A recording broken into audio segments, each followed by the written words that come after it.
Hello, Culture Matters podcast. I'm so excited to introduce you to our guest. Before I do that, here's a quote just for this episode.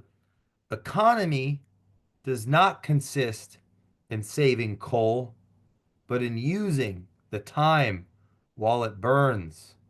Ralph Waldo Emerson. Our guest today knows a few things, many things about economy, numbers, rates, the Fed, all sorts of things that go beyond our head, but they're going to teach us in clear language. They're a good friend of the Culture Matters podcast. They been a friend for years and years and years. I could say that their family has opened many doors up for us. And if you're a listener, you've benefited from them and their company in ways you don't even understand. They are currently the chief revenue officer of Highway, which is one of the most impactful, at least in my view, got to be one of the most impactful cultures in the mortgage banking industry. So many thousands and thousands and thousands of people get information that makes them better advisors. In fact, I would say I've become a better advisor being close to this person and their family. So thanks for coming on, Dan Habib, the one and only, man. We've come a long way. We have Jay. Thanks for having me, man. It's an honor to be with you, and thank you for those kind words. That means a lot, brother. So excited to be here. Yeah, it's cool to be on the journey. I am curious though, when you were real young, did you expect to be talking and leading and guiding, you know, thousands of people every day when you wake up and you do your call in the morning and like, I mean, that almost seems like, well, of course, what kid would think that? But Well, actually, I think you might be surprised. So I think as a child, most people would say, "Hey, I want to be an athlete," or "I want to do some crazy profession." Not many say, "I want to be in the mortgage business," right? That usually happens somehow by accident, right? Or you hear some interesting stories. If you just ask people in the mortgage business, there's always some kind of interesting story on how it just so happens. Well, yeah, I was the exception because growing up, my father, and still now, has always been like my best friend, my mentor, and really my hero. And somebody that I always wanted to be like. And my father was always in the mortgage business. And even as a little kid, I remember when my twin sister and I would visit him and have time with him, we'd be running around his office because he was a workaholic. And I always, said I wanted to be in the mortgage business, unlike many other kids, because that's what my dad did. Now, he was an originator at the time when I was younger. So as he progressed in his career, he then saw a need that he filled, where he said, I think I know what mortgage professionals need to know to be more successful, to be advisors, to be able to interpret the mortgage-backed security market and beat out reprices. And technology had just come around 2001, where you can do these, dialers and phone call alerts and text messages and things of that nature. And he created, at the time, it was called Mortgage Market Guide. So then obviously that's where we got into giving insights in the market, and eventually we now have MBS Highway, and the Highway brand that's been around for about 12 or 13 years, where now I'm educating people on the market daily. But while I didn't know I'd be doing this, to answer your question, I always wanted to be in the mortgage business because that's where my dad was. oh, that's amazing. I do want to know while we're recording this in about, well, I hope I have my day right. In the next 72 hours or so, there's going to be a decision uh, for the country as of this recording. Now, what, from a market standpoint, where Yeah. are we at? Like, what's at, because this is going to come out Hmm. just in the next 72 hours. So, where are Yeah. we? Because our Uh, listeners they're yeah. living this with us. Yeah. So the markets have been on a bit of a wild swing, both stock and bond markets, with who people are kind of pricing in to win the election. And, we're not going to get political here at all, Jay, but let's talk about how it impacts the market. There is a perception that if Donald Trump wins, he is going to be bad for inflation, which is in turn bad for the bond market and rates. And the reason why they think that is because he is saying that he wants to do more tariffs. Now, listen, on one side, people will say, hey, those tariffs will cause more inflation. On another side, some people may say he's using it as a negotiating chip. He had tariffs and inflation was 1.9% in his first term. Either way, though, the trade happening over the last month has been one in which the bond market is pricing this in, and that's why you've seen yields moving higher. And you've seen stocks do well. So it's been thought that Trump would be good for stocks and bad for bonds. And he was projected to be in the lead. And that's why over the last month, you've seen kind of the markets play out that they have. Now, over the weekend, Harris got some momentum. And in some of the polls shows that she's leading. And that's actually why this morning you saw the bond market open up 10-year yields down about 10 basis points. And as we're speaking right now, they're down about 8, and mortgage bonds are up almost 30 basis points. So you're almost seeing a little reverse of that trade. So the markets are certainly pricing this in. I think, hopefully we get the results tomorrow or Wednesday, but there's talks that we might not get it until the end of the week. I think it's going to be a very close, contested race, and I think that it's going to have big implications for the future of our country. But that's only one thing we got going on this week. The other thing is we got a Fed meeting. So on Thursday, Wow. it's normally would be the Wednesday, but they gave it an extra day because of the election. So the Fed starts their 2-day meeting on Wednesday. They concluded on Thursday, and that's where November 7th, we're going to have the Fed decide, are they going to cut rates another 25 basis points? Are they going to pause, keep them the same? And, I fully believe that they're going to cut rates. And we can go into some of the reasons why there. But yeah, it's going to be, I think it's going to be a wild ride this week. For those that are new to even this type of thinking, that are running a grass cutting business or a tulip collecting business, what is the Federal Reserve's, Yeah. job to start Yeah, the so the Federal Reserve is like, independent from, the White House and the administration, right? At least they're supposed to be. I think that they do a pretty good job of remaining independent. You've probably heard the name Fed Chair Jerome Powell. He's the Fed chair, but the Fed has like 19 members, and that's including Fed presidents, Fed governors, and then there's about 12 voting members each year. All the Fed governors and then the Fed presidents rotate out on a yearly basis. So the Fed really sets the price on the most important kind of sets the most important price in the world, really, which is the price of the dollar, right? And they do this through things like their Fed funds rate. And I say it's probably the most important price of the world because the dollar is the world reserve currency, and things like oil and whatnot are priced in the dollar. And the Fed has a direct impact on that depending on what they do with what's called their monetary policy. So when you hear the Fed is cutting rates, or before when inflation was a problem over the last few years and the Fed hiked rates 5.25%, they're not hiking mortgage rates. In fact, they're not hiking a long-term rate at all, but this is one of the tools they have. What they are hiking is something called the federal funds rate. Now, it's actually an overnight rate that banks use to lend to one another, but it has a direct impact based on that on short-term rates. And you might have noticed that money market accounts not too long ago were above 5% return. Why keep your money in cash when you can earn that? That's a result of the Fed hiking. Short-term treasuries, they go up in sympathy with it. Credit card rates, those have gotten pretty high, huh? Car loan rates, pretty high, huh? Small business loans, personal loans, all of that direct impact from the Fed hiking or cutting. Long-term rates are more indirectly impacted. They're going to be more, and like mortgage rates or the 10-year, they are going to be more directly impacted by things like inflation because it erodes a bond's fixed return over time. Things like what's happening in the labor market, but it can have an indirect impact for sure. And we've seen the Fed have a big inflation problem. They hiked rates very, very aggressively. And now we are on the kind of taking their foot off the economic brakes part of this journey where they finally cut rates 50 basis points at their last meeting. And this upcoming meeting, they are expected to cut another 25 basis points. Now, there's some people out there that are calling for a pause because some of the data that we've been seeing has been a bit contradictory. Hmm. If you guys are following along with some of the data points out there, now ADP, really blockbuster jobs number. And the previous BLS big jobs report was really, really strong in September.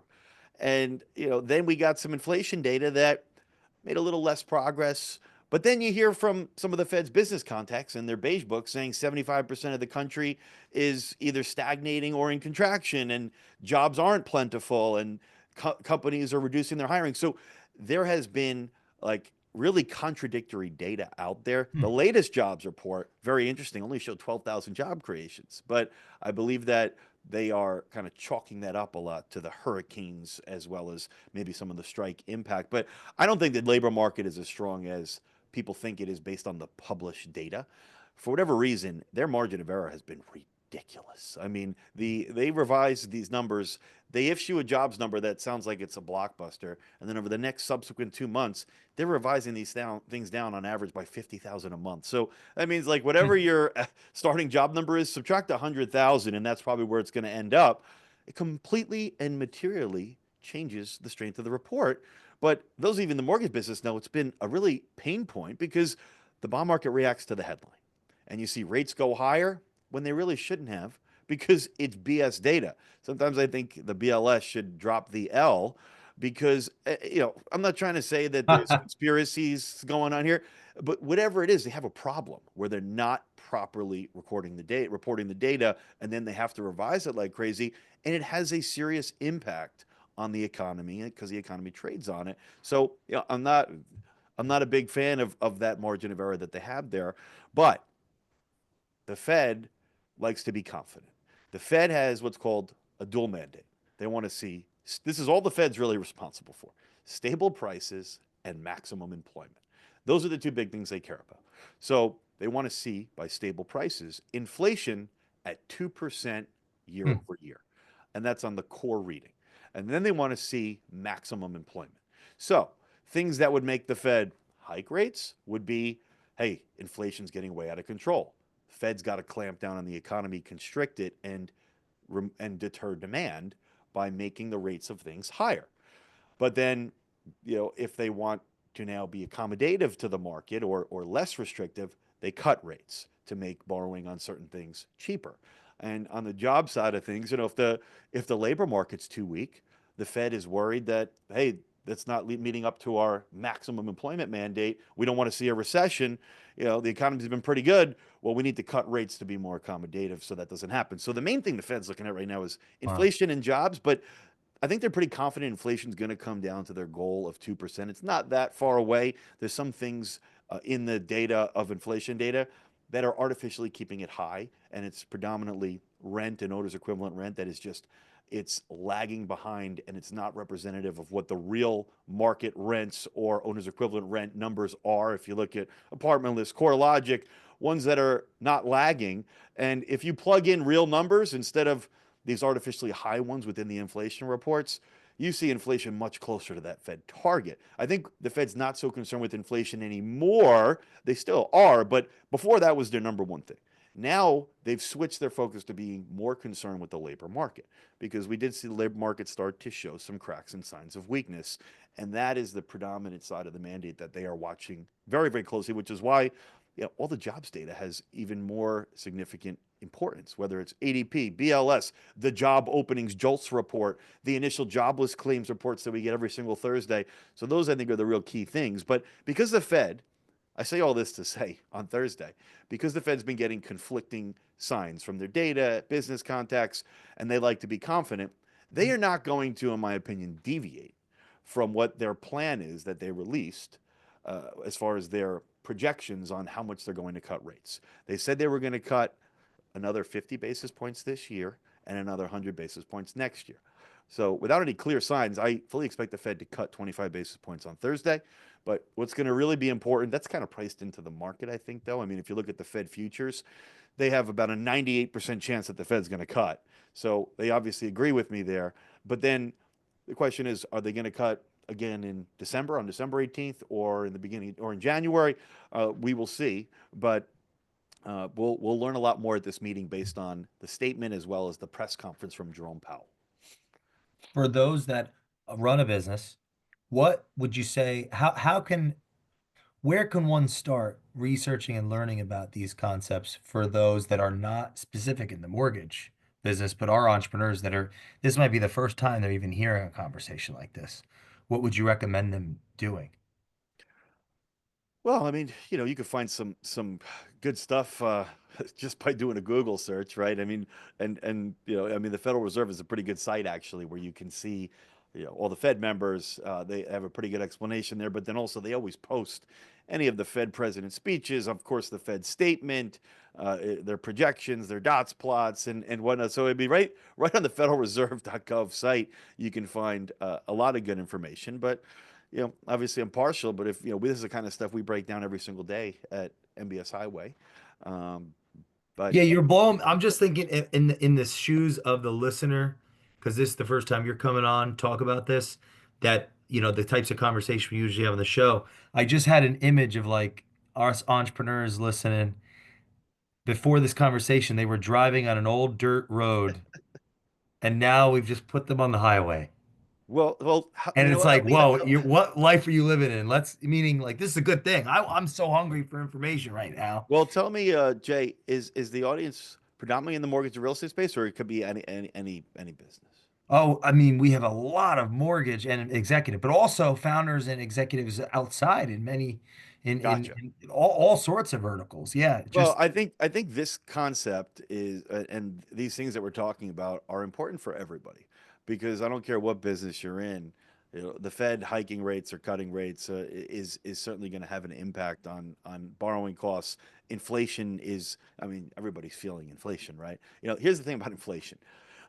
Inflation got to like 40-year highs, and it was wow. it was pretty rampant, right? Now you hear people now talk about how inflation has really largely been controlled and how it's getting close to the Fed's 2% target. But what most people don't tell you is, like, while you're listening to this, you might say, well, yeah, I hear people saying that, Dan, but I haven't noticed prices come down, and they haven't.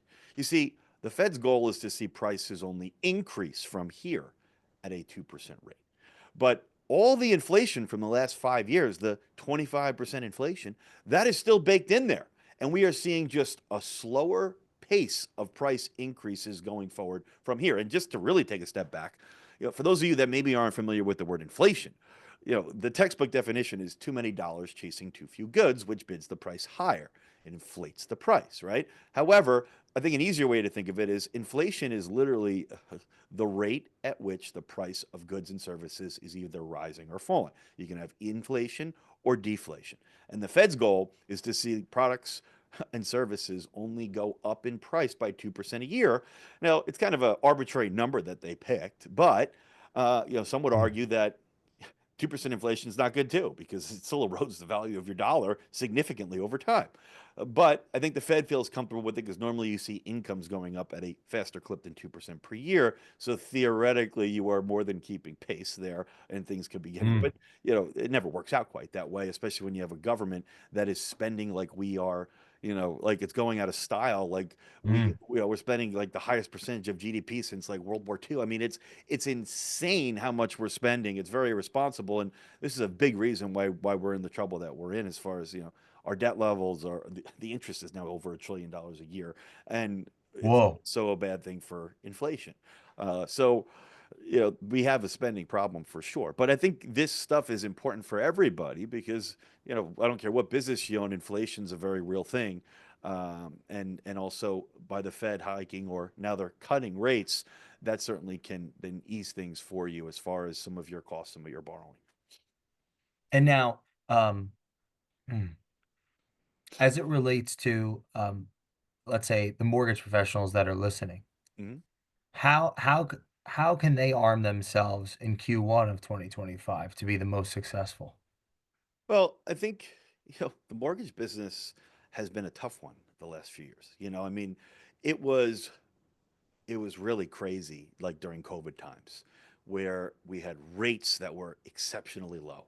You had 2 and change% rates, and you had just a flurry of people buying. And mortgage professionals went from like having normal years to having a ridiculous, like, multiple years in one area during COVID.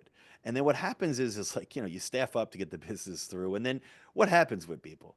They start making more money, and it's not like all of a sudden they save that money. You actually like move into how much you're making and live that lifestyle per se. But then after, it was like everything just hit a wall, and they went from not only making what they were making in 2020, 2021, they went to making less than they were making before, but now they have this new lifestyle, right? So having to lay people off, some people having to down. I mean, it's been really, really tough because rates shot up out of control with inflation. I mean, you had rates go from 2% to 8%. And so think about that. You have everybody that either refied or bought a home at these low rates, and now rates go up to 8%. Who's going to go at? You're not going to have any refis. Who's going to go ahead and buy a home? They have the lock-in effect because it doesn't make sense for them to give up their 2% rate, buy a more expensive home. They're going to get sticker shock. They're going to be spending $3,000 a month more, which most people can't afford, right? So it was a very difficult scenario. Now, over time, people still have life events. They got to buy homes and stuff. And then you still, rates were being cooperative. They came down to 6%, and then, boy, if you want a good example of why Fed rate cuts aren't cutting mortgage rates, rates came down to the low sixes and maybe even sub 6%. The Fed cut 50 basis points and rates have gone back up to 7% just a few weeks later. So, a lot of this is driven on, like I mentioned, the Trump trade, some hotter economic data. I think some kind of not very accurate jobs data really set it off. But my forecast for rates is that we are, in fact, seeing the economy slow, the labor market weaken. I think we are going to see interest rates come down over the next 6 months. And, just to throw out a number for you of where I think they can get to, I think we could see 5.5% on a 30-year fixed. And I think that changes things for people in the mortgage business. But to answer your initial question, how can they be successful? I mean, listen, in today's day and age, between AI and technology and information's everywhere, but you really people are willing to still pay for wisdom and good advice. And I think the best way to separate yourself from your competition out there and to win in today's market is to literally be an expert. But yeah, you can't give what you don't have, right? I mean, you have to put in some work. You have to really understand. I mean, let's put it this way, okay? I'll give you a real example just off the cuff here. You have somebody that is maybe thinking about buying a home, and they say, Jay, you know, should I buy a home, or where do you think rates are headed? Now, most of them would say this as their safe answer. You know what, Jay? Looks like a pretty good time. Housing looks strong, and boy, if I knew where rates were going, I'd be on a beach somewhere drinking a pina colada. Now, that might be cute and all, but in my opinion, you just blew an opportunity to wow that customer, to win their Mm. trust, right? And to really show why they should be working with you. Now, conversely, they could answer it like this. Well, actually, Jay, I think now is a really good time to buy a home. Listen, on the supply side, right, pricing and your investment in your home is going to be dependent on two things, right? It's going to be supply and demand. Now, supply side, I can tell you, I have a really good bird's eye view of this in the market you're looking to purchase. Supply side is really, really tight.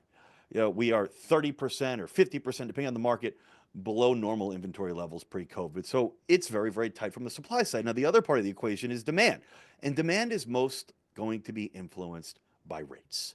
If rates come down, you're going to see a lot more demand. So what's going to influence that? Well, the Fed can have an influence, and inflation and job growth. And I think the Fed's going to continue to cut rates.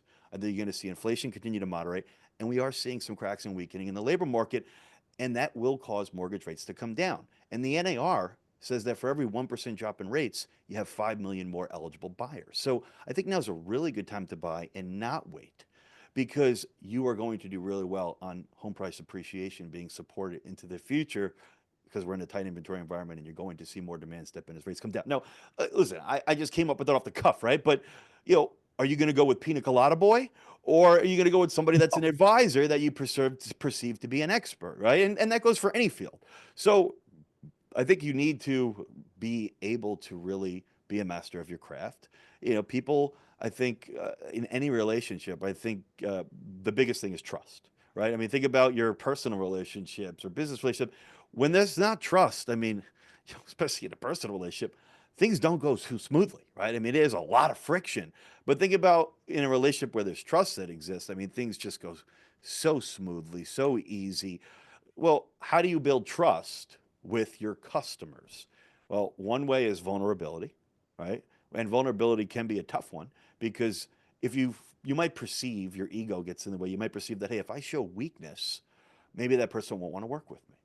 And, it's not easy to do, but here, I'll give you an example. I mean, if I go to the store and I'm trying on some jackets and I have somebody helping me, and every single one I put on, they're like, Dan, it looks fantastic.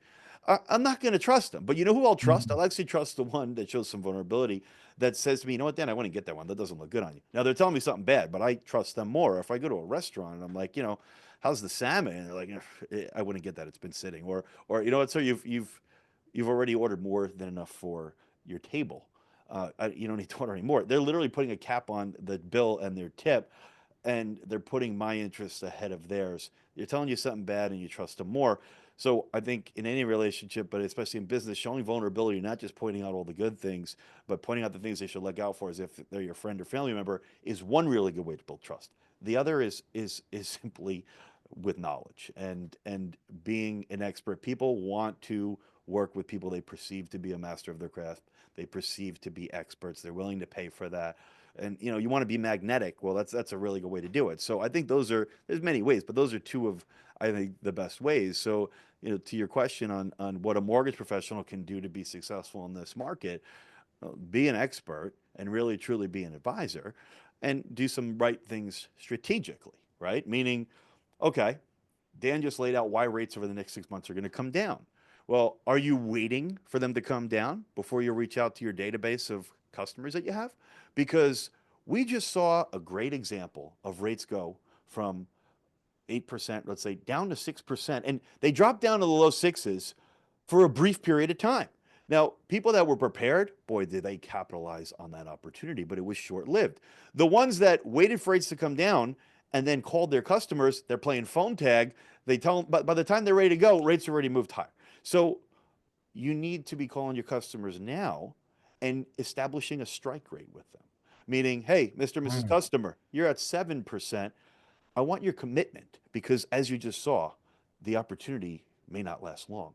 But I think when rates do cycle back down, which I think we'll get another shot, I want to establish a strike rate with you where, hey, if we're at 6.25, I have your commitment that we can go ahead and move forward with this because we might not have too much time to take advantage of it. I want to make sure that we save you the $300 a month or $25,000 over the next 5 years. I like to sell the big numbers too to put things in perspective for them. Mm. But that's how somebody prepares themselves to maximize the opportunity ahead, right? Things like that. So telling the truth will lead to trust because there's a pattern interrupt. I'm not just giving the boilerplate, but to tell the truth, you need information. Now, information can take a whole lifetime to gather, but what you're saying is just even in this master class of a podcast, you're lasering 10 years of trying to understand the Fed. I got it from this conversation.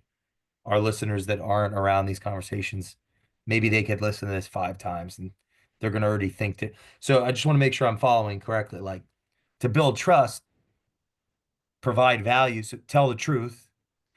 Vulnerability and knowledge are really the two things, right? So, maybe not always telling them something great, but something that they should look out for, right? So they feel like you really care about them. You're putting their interest ahead of yours. And to do So that, I need information. If I don't know what I'm doing, yeah, and the other part I is won't even have anything to say. knowledge and being an expert, right? So, yeah, there's an example my dad would always give where he was like, he goes to the car dealership and he's looking at maybe like a sexy sports car, and you could have like one sales rep that's just like, so how great is the car? How amazing is it, right? It handles on rails.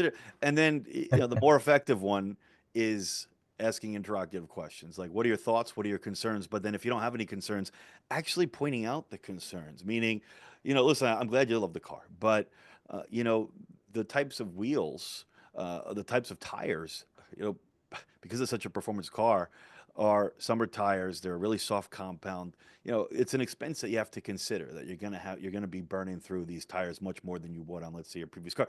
I'm giving you an example of pointing out the things they should look out for and showing vulnerability.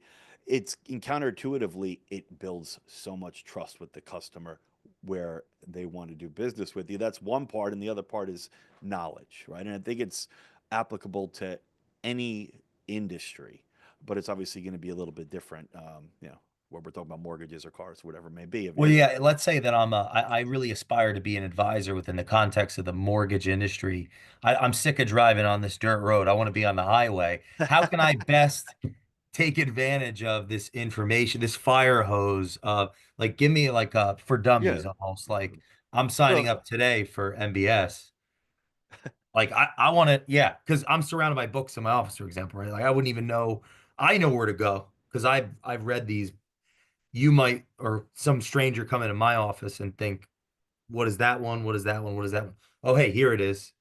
Yeah. So, I mean, listen, we help thousands of mortgage professionals every day at Highway, and many people that are in the mortgage and real estate business are certainly going to know my father, Barry Habib, and every single day we do a video, just kind of talking like this, breaking down the economic data.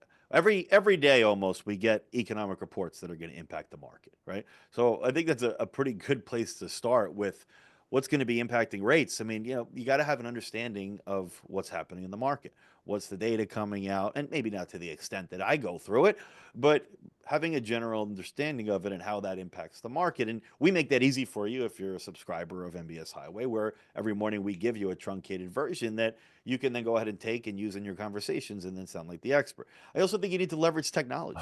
Wow. Like data, I think is really important.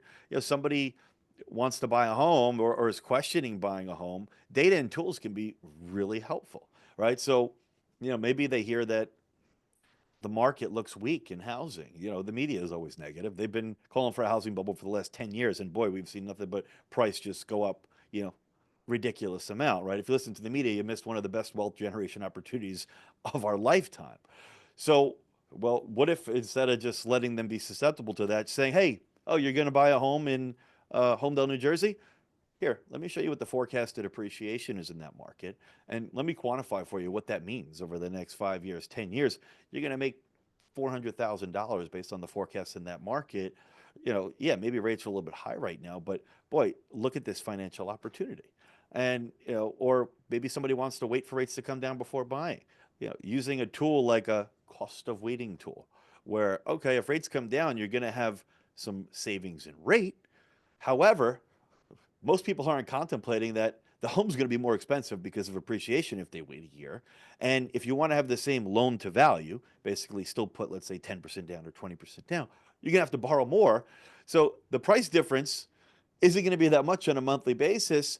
And I can tell you what, the missed appreciation will more than dwarf the interest savings. It makes sense to buy now. You can almost use high rates as your friend counterintuitively and then refinance later. So listen, just giving you examples, but tools, data, being an expert on the market. Listen, I think most mortgage professionals' time is best spent not analyzing the markets like we do. It's going out there and creating relationships with realtors, with customers. So whether it's us or another source, I think it's important to be fiscally literate and to have data and tools to help you to articulate and illustrate the opportunity in housing and why they shouldn't wait or why it's better to buy versus rent and things of that nature. Um, you're about to have a son. I am. That's a good transition. Uh, so I'd say probably one of the most important things going on in my life right now, and one that I'm certainly the most excited for, is my wonderful wife of like 3.5 years and I are having a son in February. So it was something that, I mean, I would have been happy with a girl too, but if I had my way, it was going to be a boy. And it's like the first one that is going to carry on the Habib name, right? Which is kind of a big thing, right? And it's honestly just to be completely honest with you, it was something that was really well timed to just give us some good news because everybody's dealing with adversity and their own kind of battles, whether it's in their personal life or in business, certainly. But on the personal side, we've had some bad luck and some bad news with whether it's my hero that I told you about earlier, battling cancer and a pretty nasty cancer at that. My wife's mom having Alzheimer's and really starting to you'll see the impact of that, which is really an evil disease to watch somebody go Mm. through. But then you got my son that's coming now, which has been such a blessing and something I could not be more excited for. So, How for us, aspiring parents that and our well, I don't know too listeners. much yet. He's not born yet, Jay. I don't know how helpful I'm going to be here. Well, but even like, is there another level of motivation or inspiration? It being because a lot of our listeners are in our generation that are go-getters, Yeah. making things happen. Yeah, is it Yeah, another I know level of exactly. I motivation? know exactly what you're saying, and I think I still can't fully answer that question. Meaning, I've had a lot of friends that have had kids, and they're like, Dan, once you see that baby, that baby boy, like something just changes where it's like you're not living just for yourself. You have like a purpose in life, and it really, I think, makes you a better person in a lot of ways, right? And gives you a purpose to a degree. Not that you don't have a purpose, but just a different one now or an additional one. And I think I'm starting to think more like that. And I think it's already having a positive impact, but I don't think the full impact has been realized until I actually have them, if that makes sense. Mm, absolutely. Yeah. What early on, what were some values that you think you picked up along the way from working with Barry, for example? Yeah. So, for those listeners that aren't in the mortgage business, Barry Habib is my father, and boy, he's always, as I mentioned, been my hero and somebody that, yeah, I look up to so much. He's probably, one of, if not like the smartest guy I know, but also just a master of creating relationships too. And he's always been very successful, founded and sold many businesses, and a lot of stuff on the mortgage side, but also got into entertainment. And you might be familiar with the play on Broadway, Rock of Ages. That was really his play. He was a lead producer, and boy, the amount of people he leveraged and brought to that show, it was pretty amazing, right? And the contacts that he made. But anyway, I say this to say that my father's taught me a lot of lessons on being successful. And in fact, one of the things that kind of stands out that he said to me was he was around 2001 or so. He transitioned from being one of the top mortgage professionals in the country, and he was actually the number one on a couple occasions, right, from a Wow. production level. But he went from that, and he said to me, he sat me down in his family room, and he was like, Dan, I have this idea. And he was talking about creating Mortgage Market Guide, which was that company that was really the first of its kind. And it was like the predecessor to MBS Highway, where we were creating a service to educate mortgage professionals. But imagine going from something stopping that and then starting something completely new that hasn't been done before. And he sat me down. And he goes, Dan, he goes, there's a lot of smart people out there. You know what the difference is between a smart person and a successful person? Just going out there and fucking doing it, and Wow. and taking the risk, right? And implementing, and obviously he turned that into his most successful business that he ever had and sold it. And now we've created a more successful business in MBS Highway, and we've acquired list reports, and we're continuing to grow. But um, that's certainly one lesson. One of my favorite sayings is I'm a positive person, as you know, Jay. It's hard to get me in a bad mood because I think it just we don't have enough time, and I'm like such a big believer in like those that say they can and those that say they can't are both right, right? So you know power of a positive mindset, I think, is like a real thing. So Mm, those are certainly some lessons. You have to lead by example. Like I've had people have tried to teach this lesson too, where people got to come in at 8:30, but if you're coming in at 10, how can you expect of others what you don't expect of yourself, right? So leading by example, I think, is an important one too in being a leader. But yeah, those are just a few that he certainly taught me. My father has taught me some pretty hard lessons too. I'm pretty proud of where I've gotten to, um, in my career. But I think there's a lot more I want to do. I'm the kind of person that I'm certainly never too good for criticism, but like I want my webinar that I do, my presentation that I do professional speaking now, in person. I want my next presentation to be my best one. And I want to have it where it's like I can't even listen to one I did like 6 months ago because I'm leaps and bounds better today. mm. Right. And I think you have to not be too good to like wash your hands, and that's I guess I got to explain that saying. But back in the day, believe it or not, child mortality rates were very, very high, and they found out the reason was because doctors were too good to wash their hands, and it was due to infection and Semmelweis, I stuff think. like that. Yeah, Sammelweis. Wow, you know the Oh, story. So oh, anyway, that story. So, wow. but Wow. you can't be too good to improve, and to try to get better every single day. So yeah, where How do you practice? Or like what advice could you have for people around practice and perfection? Like Abraham Lincoln, if I have 7 hours to chop down a tree, I spend 6 hours sharpening my blade. Like hmm, you clearly are refined. So what's worked for you? Where'd you start with that? well, I think like anything, you just got to do it, right? There's a lot of sayings out there that the most growth comes from like, discomfort, right? And doing things out of your comfort zone. And I think that really is true. I initially, I really didn't have a choice. I was working with my father, and he had like some gallbladder surgery where he was like out of commission for a few weeks. But before that, he would record all the videos to our subscribers. And he was like, you know what, Dan? And I was a young kid at this thing. He's like, I'm going to need you to do this. And at the time, I would just kind of help him write it a little bit because we had a written and a video version. So he he has the surgery, and now I'm like this kind of little at the time a little timid and nervous, and I have to do the video by myself for like a few weeks, right? Which Wow. obviously I started out a little shaky, but just doing it and then continuing to do it, and then I got into speaking in person, which is a whole nother thing. And Jay, you've spoken in front of big crowds. I mean, I spoke at Mastermind this year. Oh, Uh, wow. I'm going to be speaking, twice in December in Boston and Tampa for some pretty big crowds and such. But that's not easy to do. I mean, I could get on a Zoom. I'll just be honest with you, right? I could get on a Zoom with 10,000 people, which I do, and I could care less.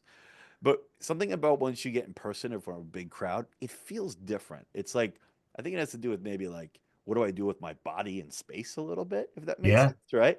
But also it's like much more now like engaging the audience, right? And I think just like of course you need to know the content, but then like a really good presenter is able to really manage like their delivery, their inflection, their tone, like everything, like So uh, that is something that I think some people look at public speaking as like almost scarier than death.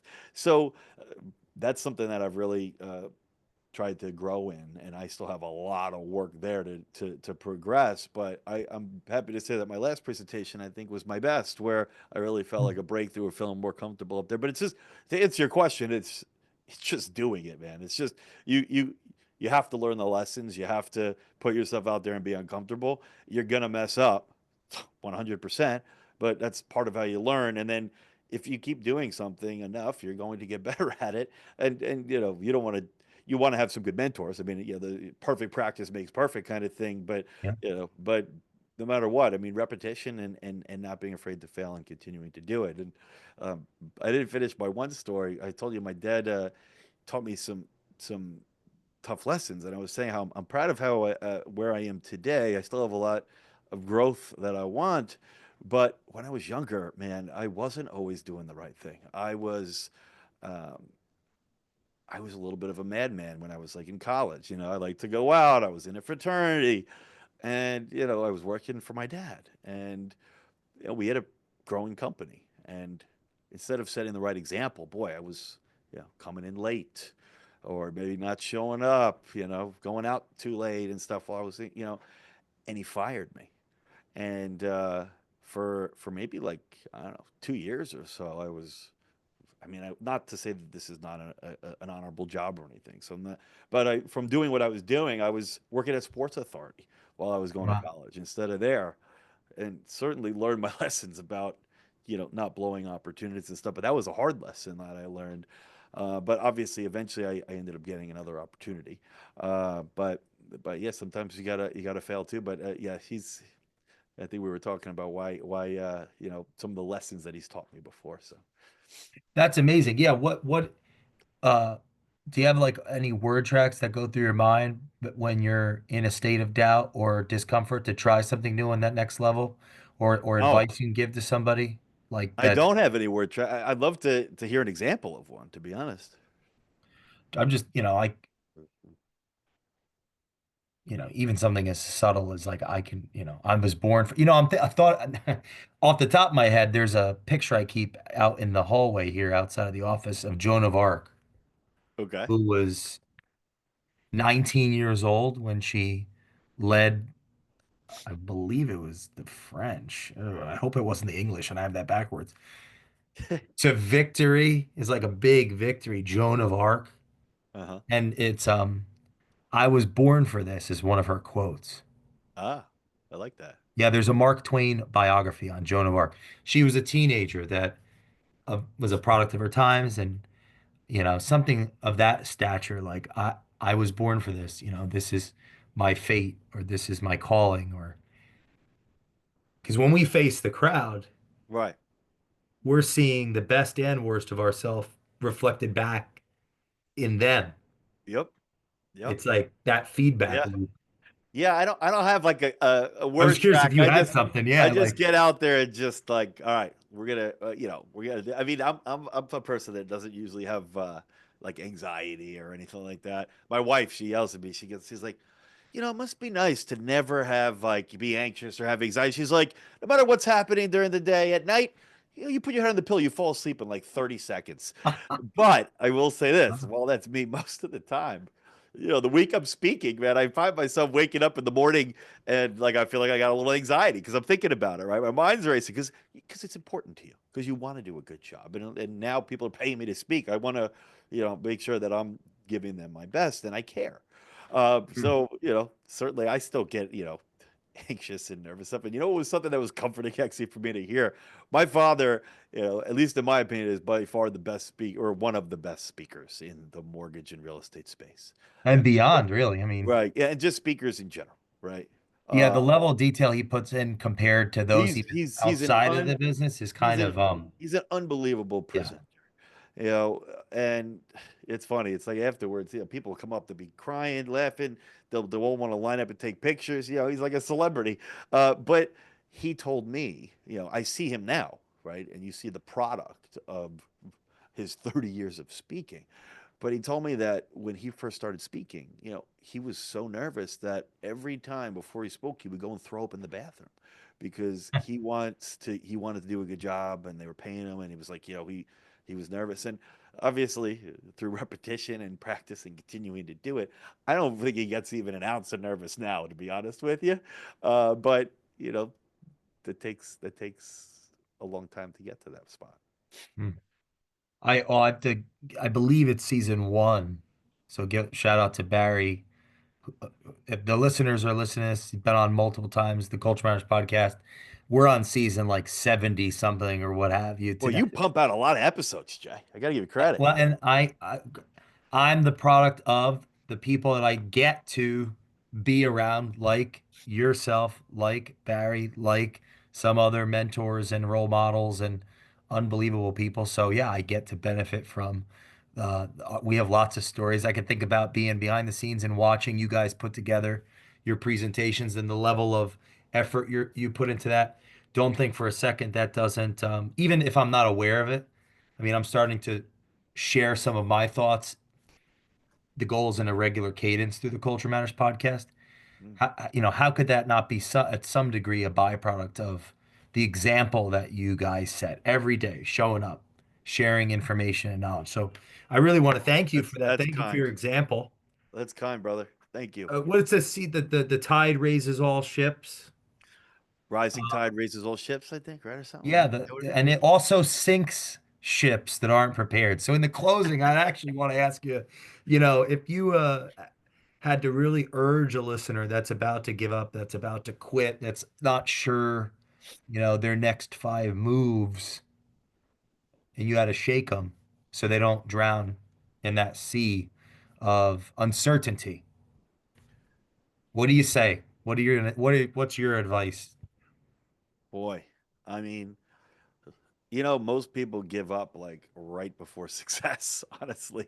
Uh, but you might be one fail away from really getting everything you ever wanted. I think, yeah, I would obviously tell them not to give up.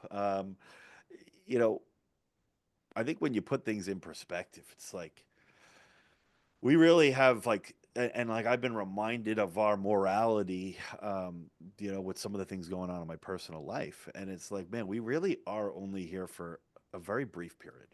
So while you're here, freaking why not be the best that you can? Why not be the best person, the best father, the best friend, have the most influence on society or on your certain business as you can? And what's the alternative? I mean, none of us get out of this thing alive, right?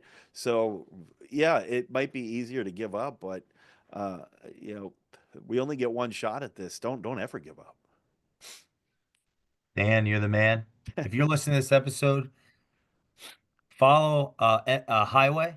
Actually, If well, you're, I have a Instagram page that I post a lot of cool videos on. It's can we the share that? Yeah. yeah, it's the Dan Habib. Would love to keep in touch on there if you're watching, and give me a follow there. Yeah, follow Dan, reach out to him. If you're in and around the space of origination, so, I mean, I shouldn't have to tell you, but sign up. What are you doing? Jay, I got one question for you, man. So I do a ton of reading, but it's more based on the financial markets and stuff. But I know you are a avid reader, and you learn so much from reading. What are you reading now? And if you could recommend to me, Oh, thanks. like a book that I should start reading. Right now, I'm studying Beyond Order, 12 More Rules for Life by Dr. Jordan B. Peterson. Oh, I love Jordan Peterson, by the way. So there you go. Well, there's a reason why we're friends, right? Birds of a feather flock together. We eagles can't fly with turkeys. Beyond Order, okay? Rule number 4, Uh-huh. notice that opportunity lurks where responsibility has been abdicated. Wow. Okay, that rule has been sticking to my forehead. There's 12 rules in that book. Uh-huh. And I'm doing a lecture series on the Culture Matters podcast on each rule That's awesome. in the spirit of Highway to learn to instantiate those lessons in our organization. So that would be the book that is I'm studying deeply. That's great. Beyond Order. It's actually the book that's lesser known versus the 12 rules for life, which is I've heard of that one. I've heard of that one. Beyond Order is so much deeper Is it? and a clearer summary Huh. of Peterson's textbook he used to teach his college Yeah. courses for decades that it took him 15 years to write, which is called Maps of Meaning. He's a Beyond brilliant. Order Yeah. is his more accessible book. I would recommend Cool. that book. I'll And check that thanks out, for brother. asking. Yeah, man. Well, bro, I had a lot of fun spending time with you today, man. It's good to catch up. We've had some great memories and some great dinners in Arizona and such Yeah. together. But man, as some of this stuff develops, man, uh would love to come back on. So That would be my pleasure. I can't wait for that. And thank you all for listening. Follow the Dan Habib on Instagram. Leave us a review on the Culture Matters podcast, and we will see you next time. Thanks, brother.